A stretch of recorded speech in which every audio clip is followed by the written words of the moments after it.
Let's get into some shite.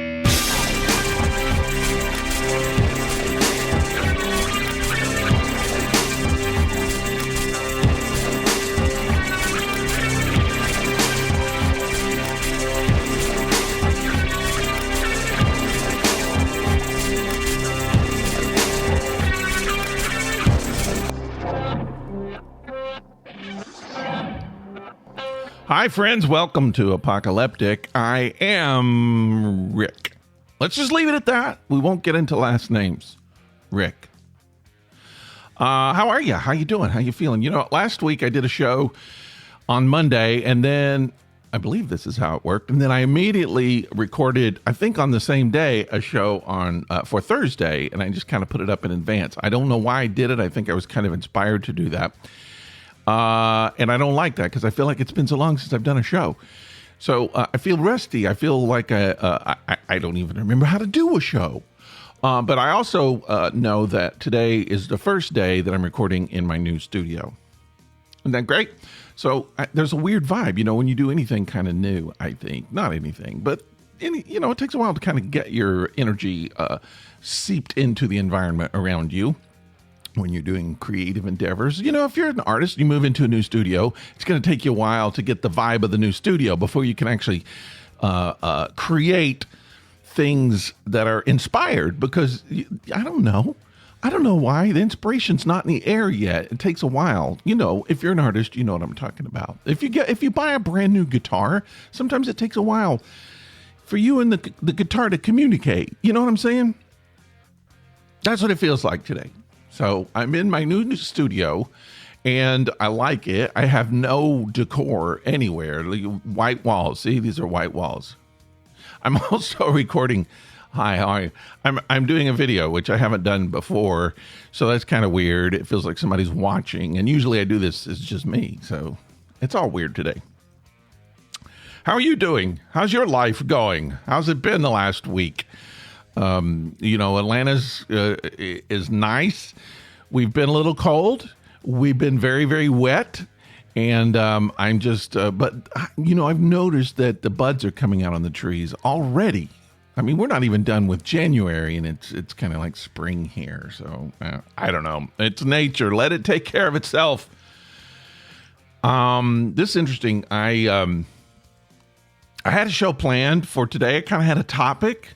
And I've been thinking about it for several days, what I was going to do, and I was kind of excited about it. And then this morning, and I do this. I don't know if you do this, but I had the laundry to fold. I was doing laundry, and I needed to fold some laundry. And when I do that, a lot of times I'll put on a documentary on TV, just sort of let it play in the background, and then I'll do my chores, right? So I got online on Amazon, I believe it was, and I was looking through it. I found a documentary that looked pretty good, and I put it on, and I'm folding clothes. And that, you never know when something's going to happen that's going to open you up, that's going to not change your life, maybe change your life, you could say, but I mean, it reveals things about you weren't prepared to have revealed. And that's what this documentary did. So I'm going to talk about it. I'm changing. I just decided, you know what my topic that I was going to do today is gone. I'll do it another time. Today I'm going to do this. So I'm going to talk about a little bit about this documentary and what it kind of revealed about my own self. And I want to talk about that today. I hope you want to come along and listen. Let me just tell you, I'm going to get this out of the way quickly. We always talk about it, but I do have a listener line. And anybody can call this listener line and just talk about whatever you want to talk about. That listener line is 678-348-0008. You can also text that same line. And if you're too shy to talk, you can also send me email, rick@apocalyptic.com, or just send me something on Facebook. That's fine. I'm on Facebook, Instagram, and all that good stuff. All right, that's out of the way. I have my coffee here today. You bring your beverage of choice. I don't care what you're going to drink while you're listening. Just don't, if you're driving, don't do the alcohol. All right. I don't care. When you go home, just booze it up. I don't care what you want to do at home. Just keep it safe. All right. I don't want to be the cause of any accidents. unless you're at home and you laugh a lot, those kind of accidents are great. You can do that all you want. And a lot of beer that has to be involved usually. So I found this documentary. First of all, the opening of the documentary just, I don't know how, I'm not going to be able to effectively describe this.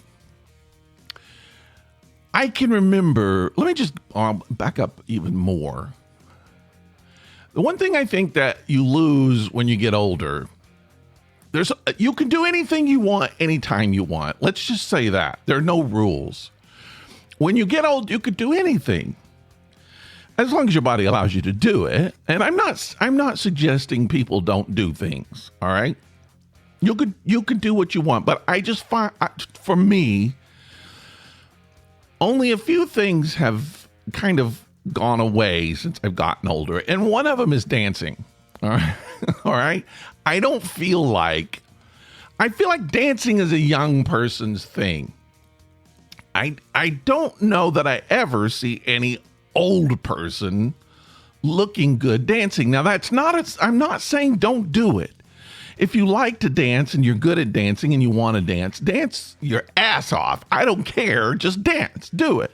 I'm just saying it's one of those things you never look cool doing when you're old. You can do it for the fun of it. I don't care if you're Rita Moreno and the greatest dancer in the world. Now that you're 80 something years old, you're not going to look like you did when you were in your 20s. You're not going to look, I don't know, dancing is smooth, it's sexy, it's sensual, and you lose some of those qualities as you get older, except to other people who are old. So and especially, maybe this is just me. I'm just going to say maybe it's me. I don't look cool dancing. Did I ever? I don't know. I think I might have. But I miss doing it. I miss dancing. It's just one of those things. You remember it's just a young person's sport. You go out, you don't even have to know. I can remember this would have been, oh man, early to mid 80s. All right. Before some of you were born. I can remember I was in Washington, D.C. for something, a family thing. And my brother said, let's go out. And I was just like, what? He was like, yeah, I want to go to a club. And I was like, now, first of all, I'm not a club guy. I like dancing, but I just didn't do clubs. And my brother said, yeah, let's get a cab. We'll go downtown and go to the club. And I was like, all right. I'll just kind of hang out while you do your club thing. So we went and found a club. I don't remember how we found it, but I guess we just saw a lot of people, and we said, let's go to that club. Went to the club, and I got a beer. I'm hanging around this. I believe it was called Rumors. If you're from DC in the 80s, just let me know if there was a club called. Every city's got a club called Rumors. What am I talking about? So I'm standing. The way the club was built, you have it was like split levels. So there's a top level that went around the perimeter of the building, and I'm just kind of hanging up there. A lot of tables up there, and I'm just walking around watching people. I love people watching, and my brother's doing his thing. He's trying to meet somebody. I guess he's down on the floor. The floor is a different lower level, so he's down there getting his groove on. And I don't know. I'm not good at meeting strangers, and I don't know. I just thought, okay, I'll just do this for him, and then we'll go home. And so I'm up there having my beer and having a good time watching people dance. My brother's, I was like, seeing it. I mean, I think he might be, he didn't score because we went home together. I can't even believe I said the word score. What, that's high school thing, score. He scored. Yeah. All right. Scored. I don't know if he scored, but, I didn't. I was just watching and having a good time, drinking my beer. It was getting late. I think we were about ready to come home. And I believe my brother said, I'm just going to spend another, 10, 15 minutes and then we'll go. It's fine. Sure. Go ahead. And I'm having maybe another beer, and I'm up there, and this girl comes up to me. I know her. I'm in DC. I didn't know anybody. And this cute girl comes up, obviously had a lot to drink, and she just grabbed my hand and said, "You're not getting out of here before I dance with you." And she pulls me down onto the dance floor, and she dances like a maniac. I mean, she's, when I say maniac, in a good way. She's sexy, just doing the dance. But like the dance you're supposed to do with somebody you know. And she doesn't know me. Maybe she wants to. I don't know. So we do the thing. We dance. I think we only danced once. And then that was it. I can't remember how it ended. I don't remember if I said, "Thank you, ma'am," or if I bowed and she curtsied. I don't remember. I think we just kind of walked away. I don't know. And that was it. And I've never forgotten that. And I've always thought, what happened to this girl? What happened to her? She's somebody's grandma now? She was mom, now grandma. She could be a senator's wife. She could be a mayor. I don't know. Maybe she's a school teacher. Maybe she's like in a church now. She's a church lady. She's like telling people not to drink and go out and dance. It's sinful. I don't know what she's doing, but I just wonder about this one. I shared one moment with a complete stranger, and it's lived with me for the rest of my life. I never forget it. I don't know the person's name. I couldn't tell you in a lineup what she looks like now. I've forgotten. It's just a quick little thing. I don't know. Is that what life's about? You just have these moments with people. It's exciting. It's interesting. But the reason I'm telling you this is there have been these moments in my life where they're just the way, and I think I saw this girl dancing. Maybe that's why she came up to me, because I was watching her dance. And I think she just thought, "Oh, he wants me." And I didn't want her. I just liked the way she danced. But there are these, as a dude, you could see. I look at my face. See, dude. As a dude, there are certain women, when you see them dance, for me anyway, I just want to dance with them. There's something about it. It's not sexual. It is sensual. I will give you that. It's sexy. It's sensual, but not necessarily sexual. It doesn't mean I necessarily want to have sex with the person, unless you call dancing sex, and in which case, yeah.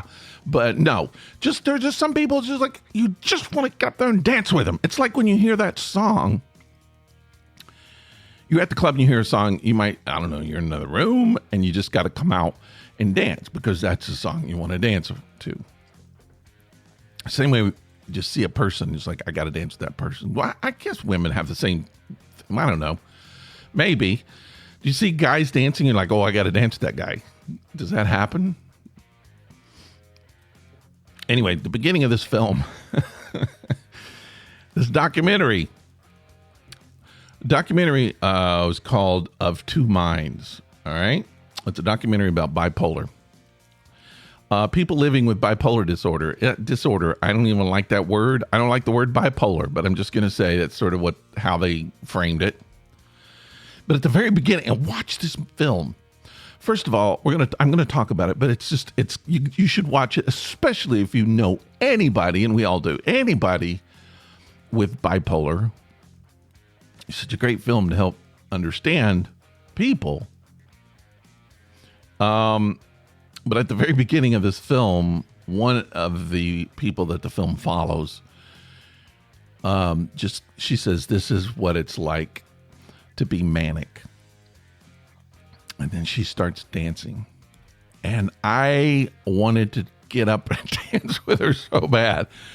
I wanted to break through the screen and dance. She just danced. She was one of those girls that just you wanted to come in and dance. I did. I loved it. I actually had to rewind it several times and watch. Just cuts loose. Not even, not thinking. The mind is not there. Just the body moving and just having a good time and loving it. And I loved it.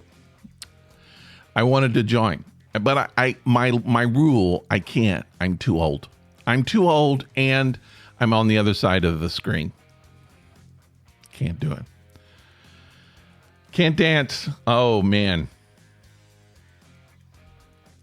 There's one of my favorite bands, which very few people have heard of in America anyway. It's called Cock Robin.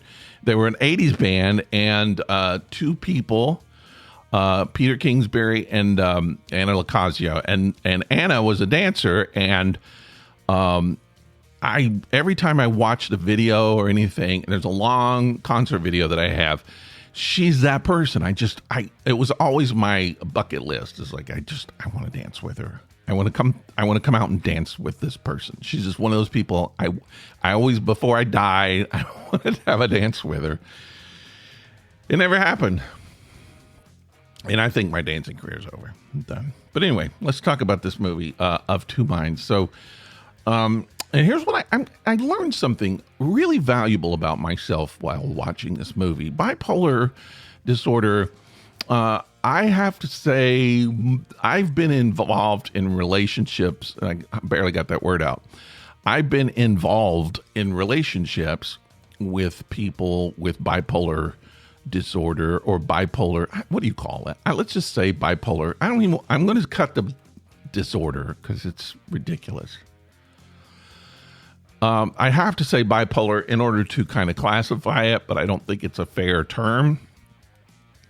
But I've been involved with people who experience this, let's say, probably more than not in a relationship. And I've never understood why. It just seems like every time I would get in a relationship, they'd be like, yeah, I'm bipolar and I take medication. It just got to be a thing.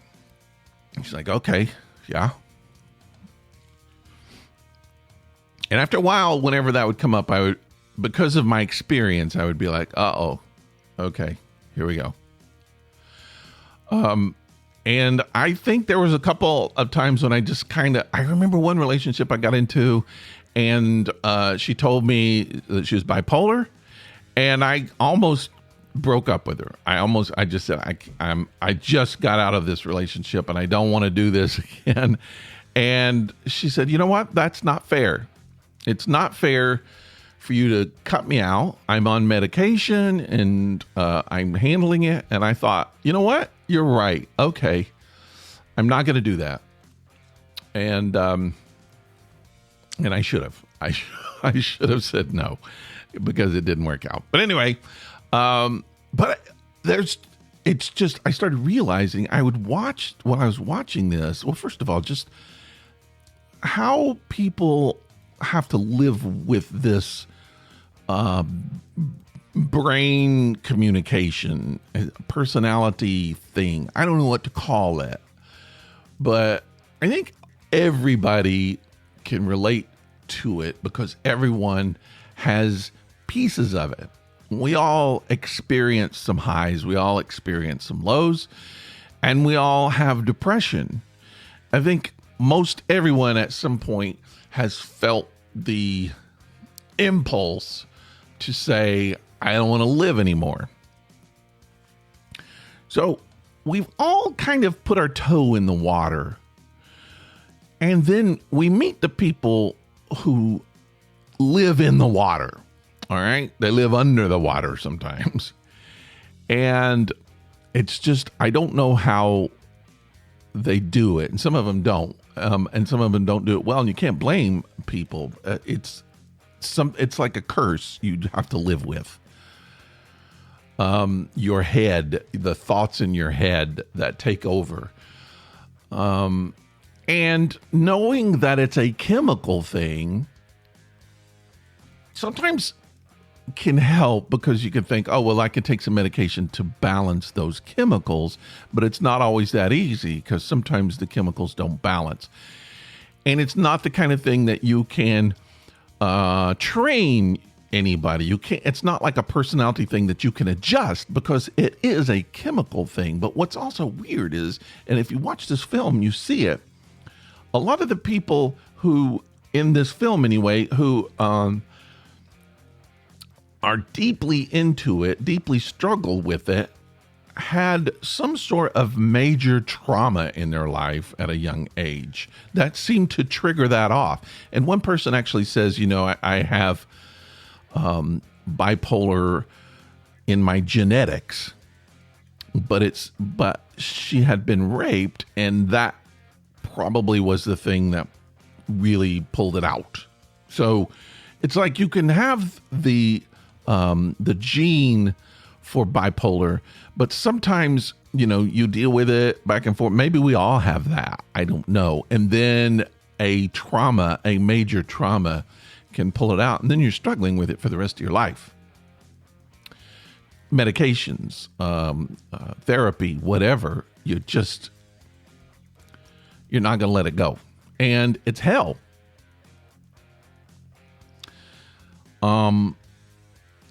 And being in a relationship with that kind of a person, or not kind of a person, that's a bad sentence. Being in a relationship with someone who is trying to deal with that too, let's say, presents so many challenges, new challenges, and challenges that you don't have to deal with in other relationships. So when I was in like 3 relationships for sure in a row with people who were dealing with bipolar issues.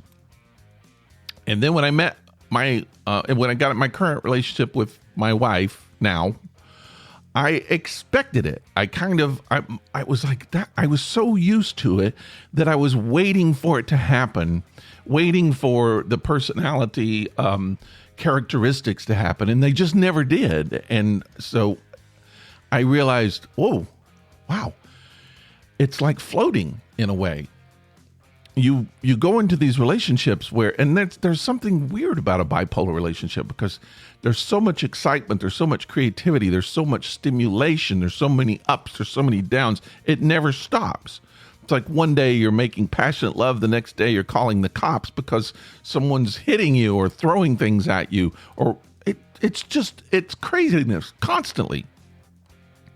And you get used to that level of stuff going on in your life, and you get used to that level of stuff in the relationship, and then you get into a relationship that doesn't have it, and it's like, wow, this is quiet.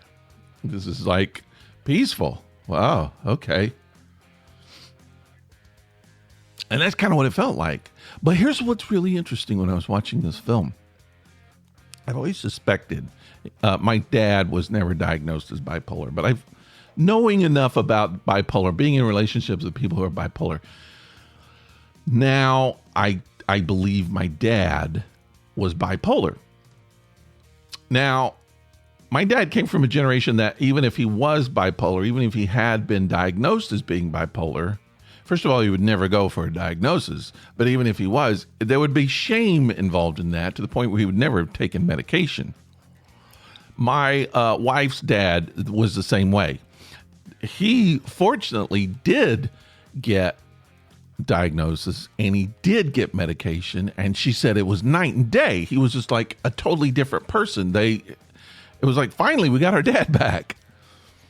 And I didn't get that experience. My dad was not a horrible person, but my dad had these huge mood swings that would we would be on the road to a vacation or something, and he would get into an argument with my mom or somebody else, or something wouldn't go his way, and just boom, he'd turn around and go back. It's off. We're not going to do this.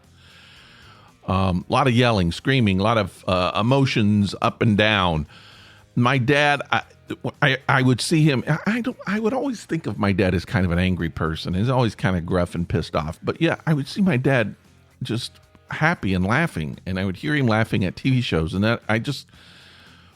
those kind of mood swings would just blow me away. It was my childhood. So I'm watching this film, and Dancing Girl is on there. And I'm watching her story, and I find that I'm becoming like, and I don't mean this in a sexual way, but I'm becoming attracted to her lifestyle. This is the thing about bipolar, people who have bipolar, it's that incredibly attracting. Okay. They have an energy. They have a charisma. It's what makes bipolar interesting is the creativity level is intense.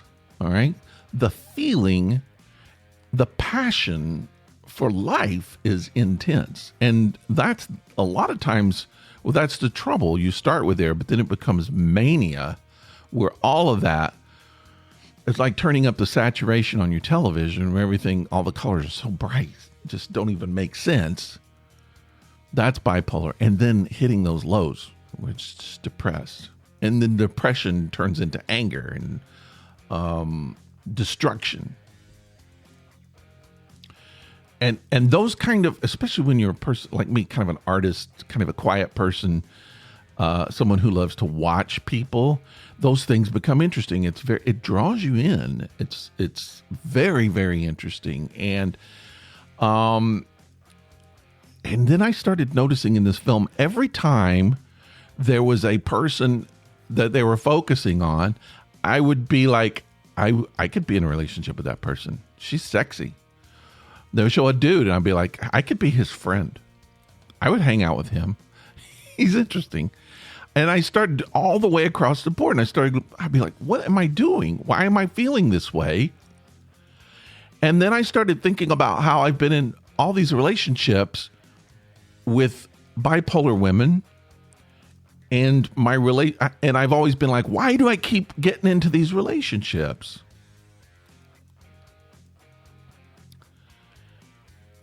And here I am watching a movie about people with bipolar, and I'm thinking I could be in a relationship with that. First of all, I know me. I've taken tests and stuff, and they call my personality thing a healer. I always believe, stupid, but I always believe I could fix that person. I could heal that person. If I get in a relationship with that person, I could take care of them and make them better. It has never happened one time. But I always believe that I can. It's just like that person needs me. I could take care of that person. I can heal them, make them better. Just being with me for a while will heal them. It doesn't happen. It's never happened. I don't know why I tell myself that. It's just my personality type, I guess. I don't know. It's the delusion I live under.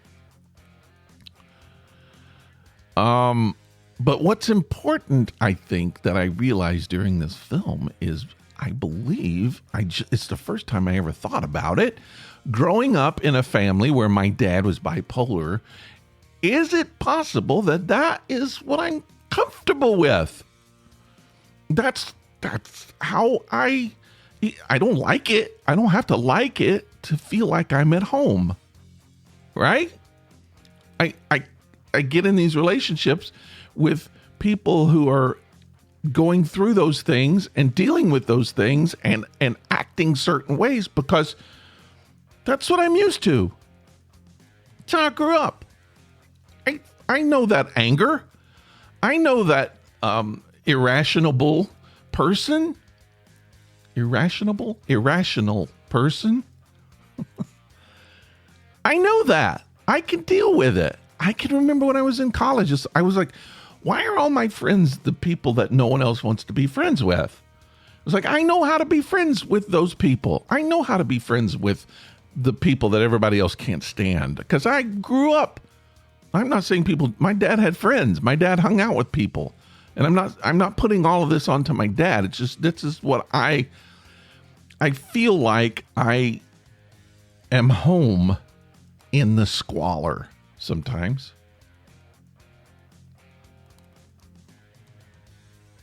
I learned that about myself this morning. I hope I never, I don't have a problem with friendship. I don't want to get into another romantic relationship. This one is fine for the rest of my life. I keep that one. It's good. It works as long as she doesn't leave me. It's fine. I'll take this. I have friends now that I know are bipolar. Have told me they're bipolar. I know this about them, and I probably will in the future. Sometimes it does scare me, because that's part of the thing about having bipolar is you are unpredictable. Your actions sometimes are irrational. I'm going to keep using that word. They're irrational. You're unpredictable. You're impulsive, and it's what makes that lifestyle exciting. A lot of times for both people. One of the people in the film that they focused on, who just seemed to struggle so much, and at times wanted to just end it all, and tried. And at the very end, she said, "I wouldn't trade any of it." You know, isn't that weird? All that pain, all of that anguish, all that depression, you still wouldn't change it, because she said everything is turned up. Your whole life is turned up to 11. I mean, if you like that, that's your lifestyle. If you can't handle it, then stay away. I can handle it to a certain extent. I couldn't handle it in my own life. Oh, I couldn't do that. But being around people who are like that, and I'm around a lot of people who are like it, holy crap, it's fun. You want to dance with them. That's what you're doing. You're coming into their life to dance with them for a little bit. You know, I just want to say, if you are a person who deals with bipolar, I don't know how you do it. I just don't know how you do it. I have to say, I admire you for wanting to continue to live with that baggage. But not only that, I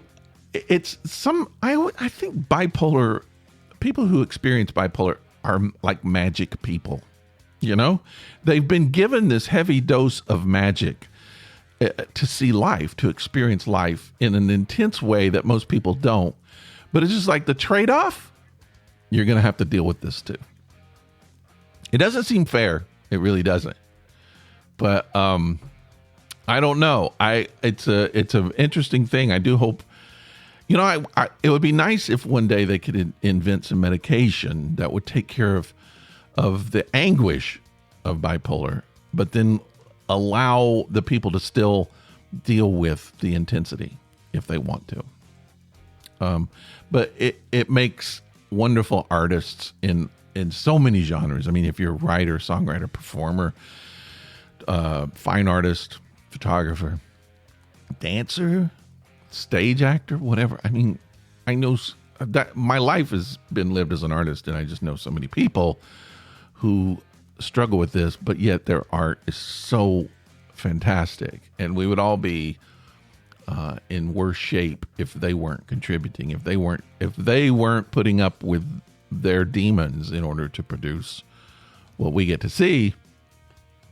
The world would be terrible. So I don't know. I it's like a tribute to people who deal with this.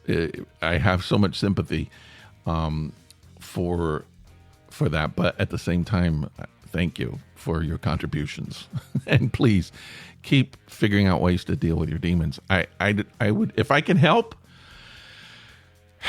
if I can be an ear, if I can be a presence, if I can just be a calm. I don't know. Sometimes maybe people just need a calm presence. Is that something about, if you're going through a manic or a depressive state, do you just need someone stable? I don't know. If that's something that's valuable, I'm here. I'll be a friend. Send me a line. Drop me a line. All right. Wow. So this show kind of went everywhere. It was very manic in a way. I was trying to get a lot of information out really quick, and I didn't have any notes. It's just, it just kind of inspired me this morning, and I wanted to talk about it. I do. Okay, I'm going to end it there. We'll just stop. Is that okay? I'm going to stop right there. Have my coffee. I'm going to spend a day kind of, I don't know. I think today's going to be a day. I need to get up here and kind of work on my studio a little bit. We'll do that. And then I do have a show. I think I'll do the show that I planned today. I think I'll do it for Thursday. If you don't know, this is the first time you've heard the podcast. 2 shows a week, Monday, Thursday.